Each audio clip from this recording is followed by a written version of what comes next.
guys, and welcome to Armchair Conversations with Rob.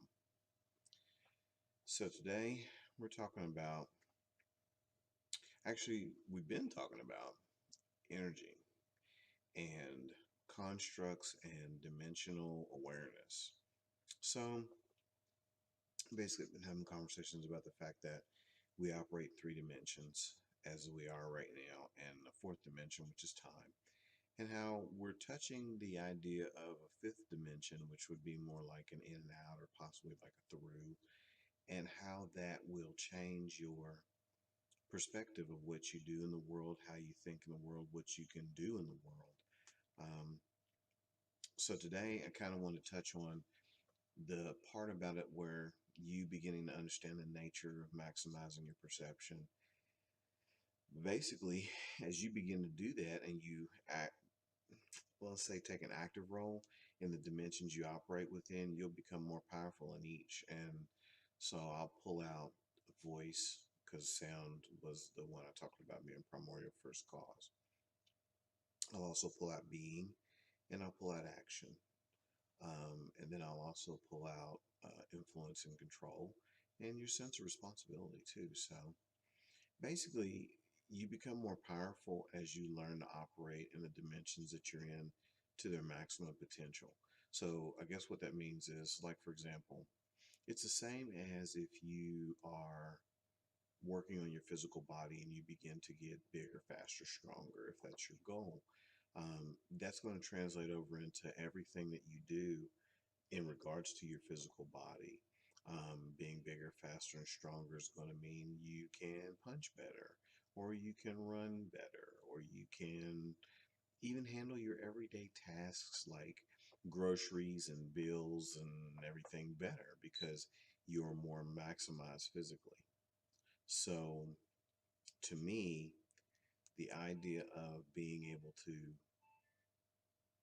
do all of those things with more strength and ability is better. So let's pull voice.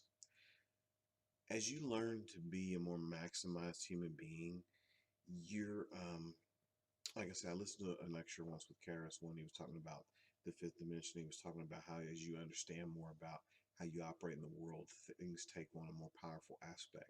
So, in this case, we're going to talk about your voice. Your voice will have power.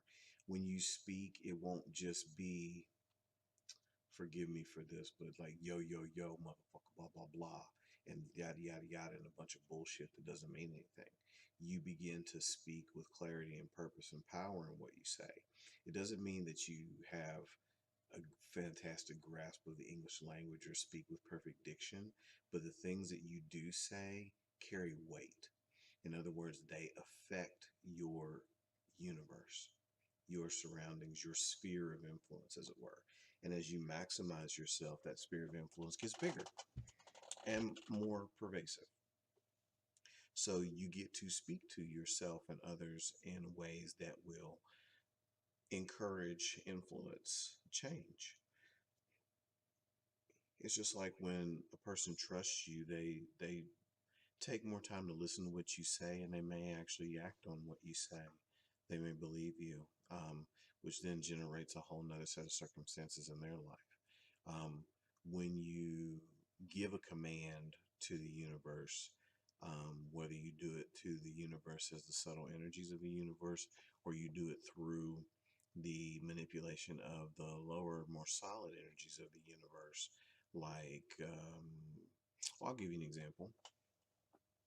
I used to be tremendously afraid of dogs. I'd had some bad experiences in my life. We had kept dogs around when my grandmother was alive, but I had a couple bad experiences with dogs. When I was delivering papers with my younger brother, we had some experiences, and he was actually bitten by a dog. I had to witness that. So I was very afraid of dogs. But as I began to become more confident in myself and operate more in my power and live less in fear of that issue, when I spoke with an animal, like to tell it to stop or to sit or to do whatever, it obeyed me better. It obeyed me more consistently. Um, Part of that is about growing in my power. It sounds too grandiose to say for such a small thing, but all the little bricks are what build the wall, not the wall itself. So, all those little motives of confidence or little things that happen that increase your ability to feel self-esteem, those are parts of maximizing your potential. So it gave me more power in my voice. I find that I'm more relaxing when I talk with people.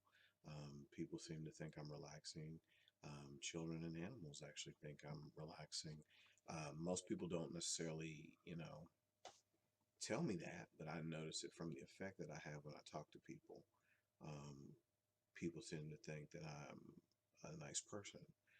They see me differently as I begin to see myself differently and act on that. Which brings us to the next concept, which is being more powerful in your being. When you start to understand who you are and how you operate in this universe of ours and along this timeline that we've chosen to operate in, your just literal presence will have weight. Um, it's like the person at the party when they walk in and all eyes are on them, or when a certain person walks into the room because people will stop and look at them. They have that a kind of a magnetic or electric or star type of quality. That's what I call an example of having the personal power. Your energy signature is noticeable. And so that will carry over to me into other aspects of your life, in terms of what you're allowed to have, what you're allowed to do, the way people and the universe treats you, because you see yourself as somebody who affects that. You see yourself as somebody who's worthy to have that. And so, therefore, all of those things go together to construct a version of reality that you experience. And part of being here is having those experiences and understanding things. So, just think of that. Actions is the next thing that comes to me after being, because when you start to, it's like, it's almost like physiology and psychology mirror each other. If you stand as a person who is powerful, you speak with power, you move with power, even the way you just hold and carry and feel about yourself is a more powerful you. That's going to affect everything you do. And it's also going to affect you in a loop, a feedback loop that causes you to perform more powerfully, to speak more powerfully, to be more powerful in the world. Um, the energetic influence and control over the lower dimensions, operations, and beings. Um, you know, that's like being able to speak to what are considered lower organisms like animals. The way some people have a knack with plants and they talk to plants, and the plants respond based on the fact that they're nourishing them with the carbon dioxide from their breath and the actual energy and loving care which they give the plant. Um, Not to say that anything that's lower from the standpoint of not as important, but just manifestations on the level of being and the level of physical dimension. It's just like a person or a being who operates in a fifth dimension as a normal part of their everyday existence, or sixth dimension. We are lower than that being, but we're not better than. People tend to take the words that we use and assign them meanings that aren't necessarily the only meaning they can have. And I don't want anybody to think that when I'm saying operating in your physical power and your physical being, that I mean somehow you're better than other people, or they're lower than you, or animals are lower than you. All things have a role. All beings have a role. And none is more important than the other, but we do all have to occupy various levels because that's the way we've set up our construct. And of course, knowing that brings a more of a sense of responsibility to the whole experience. It also brings more of a whole responsibility to the consciousness as a whole, all of us. You begin to be more willing to look at how your actions affect the whole. Even if you don't do it on a cosmic scale, you may do it even within your familial scale. My behavior is going to affect what my children see or my family sees, and certain people who look up to me as role models, my friends. And that's going to influence how they react and respond in the world as well, because my example is being set. Also, on a sense of responsibility, if you start to think more about from the me to the we and from the we to the one, you start to realize that your actions and your decisions and your being affects how all of us grow and change. And the way I understand it, as a race, as human beings, the ascension process isn't just for one, it's for all. And if we don't treat it as such, then we don't ascend as a species, as a being, as a race. So we have to let go of some of the things that tend to hold us, like petty jealousies, racial divides, economic divides, social divides. All of those things are going to affect whether or not and how we ascend or we grow or transform as a being. And so I'm not saying you should never think of yourself. That is absolutely not what I'm saying.